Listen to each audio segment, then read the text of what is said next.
God really did change my life. A year ago from today, I was driving a Vauxhall Corsa through the streets of Nottingham.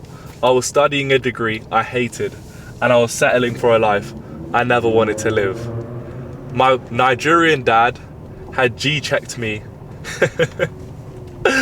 into going to the University of Nottingham to study financial mathematics because he wanted me to be an investment banker.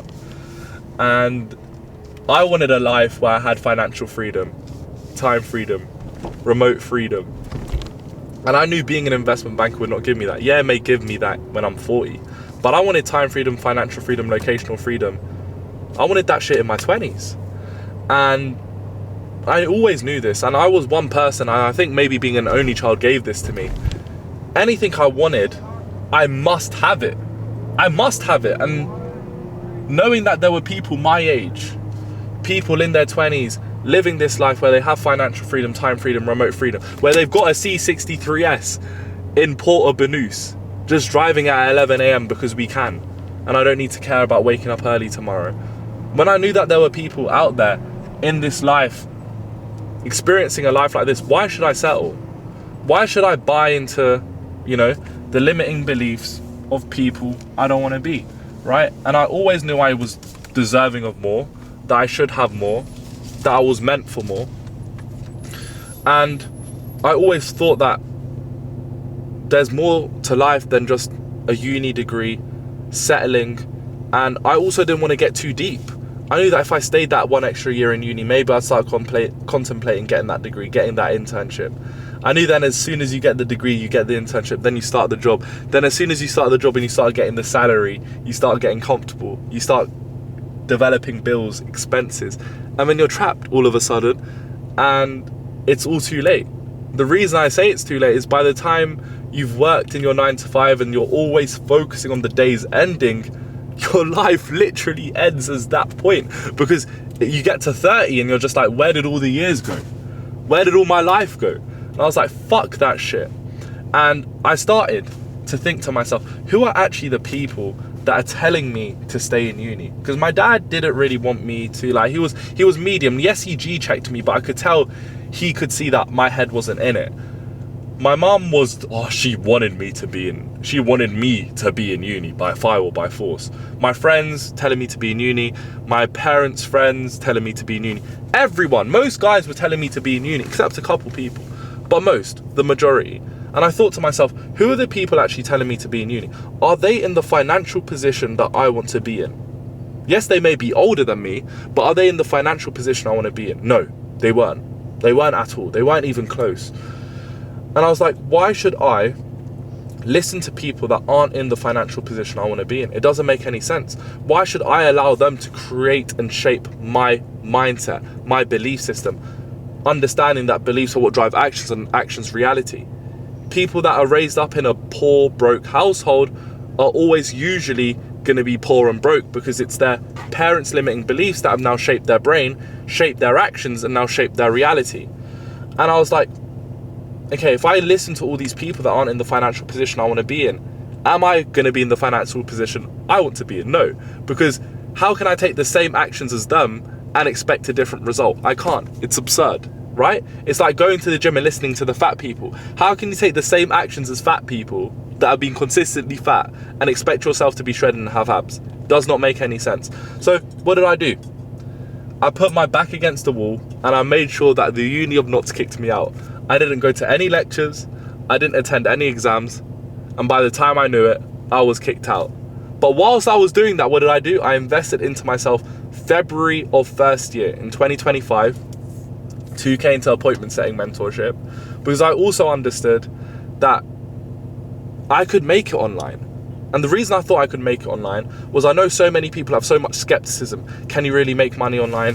Is money online really viable? Can you really do it? Okay, well, look, people, the biggest thing I always say, it's not about how hard you work, really. It's more about the vehicle you choose. And what I mean by this is, look, a cleaner can work just as hard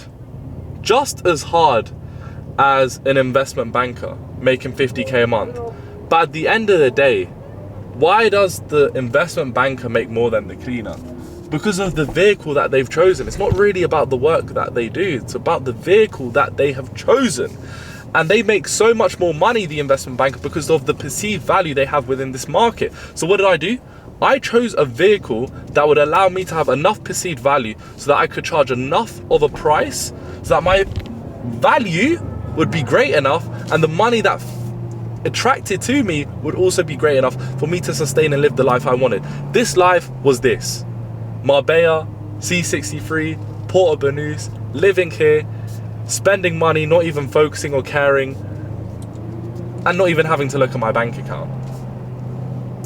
So guys, look, that vehicle was high ticket sales, and I told myself, okay, look, in high ticket sales, you have people doing 100k a month, you have people doing 50k a month, you have people doing 20k a month, you have people doing 1k a month. But what is actually the difference between the guys at the top and the bottom within this vehicle? It's the guys who do the correct inputs. And what I mean by this, it's the guys that are at 1k a month, thinking like the 100k a monthers, waking up like them, eating like them, talking like them, sleeping like them. It's the guys that fully embody the identity of the people making 100k a month now, because it's those guys that can actually get to that position. Because if you act like an 100k a month now, how the fuck are you not going to get to the position of them? It's actions which drive reality. So start acting like them and you'll see the reality of them. So what did I do? I invested into high ticket sales mentorship, and I made sure to embody the identity of the people making 100k a month, the people at the top of the food chain. And this was also the best decision I made. Bear with me, guys, I'm trying to find my port access key card. It's here. Okay, and yeah, I made sure to fully embody the identity of the people at the top of that food chain now, right? We're out, peeps. And that's what I did. I showed up for myself every single day. And why God was so important within all of this is because at the end of the day, all Jesus asked for us to do was to love our neighbor. To love your neighbor, you must first love yourself. To love yourself, you must first respect yourself. To respect yourself, you must show up for yourself every single day consistently and do the fucking work, right? Nothing's impossible with God by your side. And I knew this and I understood this, and I saw these images in my head. I saw these images of me being in Marbella, me driving my dream car, me living my dream life, right? And I knew God would not put this in my head. I knew he was not evil enough to put this in my head and not think I had the potential to fulfill it. All I knew he was asking me to do was to just follow his will. Following his will just meant loving my neighbor, literally. It meant I showed up for myself. It meant I did the work, and every single day I showed up for myself. I embodied the identity of the version of myself I was trying to become. That version of myself that was close to God. That version of myself that did wake up early. That version of myself that does do the work. And look now, it's happened. Because his will is done as long as you seek him first. You can obtain anything in life as long as you have God by your side. I truly do believe it. It's blasphemy to think you can't. It truly is blasphemy to think you can't. Because all he asks you to do is that one simple thing. And I promise you, if you do that one simple thing, you can obtain anything in life. You can truly obtain anything in life. A lot of you guys think that getting close to God is obviously following his will and praying, but it's very different. Yes, follow his will. That starts by loving your neighbor. But secondly, praying as well. Like, just stop focusing so much on what you say. God doesn't reward what you say. God doesn't not fulfill what you ask for. He fulfills what you ask for mentally. How you think about yourself, the images you replay in your head about yourself, the images you replay in your head about reality, right? So if like you want a life where you've got those cars, you've got those watches, but internally you think of yourself as broke and not having that, that's what God will reward. God doesn't reward what you say or what you speak about. He rewards what you think about, the images you replay in your head. Prayer is not done by what you say. Prayer is done by what you think about. Think of it as done and it will be given unto you. Guys, he literally says it, but none of you think of it as done. You just ask for it, but don't think of it as done. As soon as you start thinking of it as done, it's done. It truly is. A lot of prayer as well is self-reflection. None of you self-reflect. The most important book you could ever read is a book reminding you of the things you've done well, but also the things you've done wrong. Self-reflection allows you to really remind yourself of what am I really doing wrong right now? What is holding me back? By identifying what's holding you back and removing that from your life, you'll realize you'll grow so much. as well, when you self-reflect, think about it. You start to also focus on the things you're doing correct, and by doubling down on that, you just increase the momentum. It's like, guys, it's all done. You're just doing it wrong. You really are just doing it wrong. And as long as you can pray, as long as you can follow his will, everything will be done. Because you need to remember, there are two planes. You have the physical plane, you have the mental plane. God will reward you in the mental plane. God will reward you for thinking that it is done through prayer. But also, what you need to understand is you have the physical plane, where you do, okay? And if you do, God will also reward your actions and your hard efforts. And through the mental plane, through the physical plane, you'll be able to obtain any reality you want. It's just about becoming a master of your mind. Look, listen, God has answered every single prayer up until this point. I promise you he has. You may not think it, but he has. You're living an answered prayer right now. You may not think it, but you have, because think about it. If God rewards what you ask for mentally, and we can understand that your position right now has come from an accumulation of action, but what drove those actions was your mindset and your mental state, then look, your mental state and your mindset is literally just a projection of your reality, right? And we can say it vice versa. Your reality is just a projection of your mindset and what you've asked for mentally. So God has answered everything you've asked for. You've just been asking for the wrong shit, bro. As soon as you start to change the narrative, you start thinking bigger. You start thinking of it as done. You start to understand that as long as I show up every single day consistently, he will answer my prayer. But I first need to think of it as done. Remember, think of it as done is the most important thing in prayer. It will be done.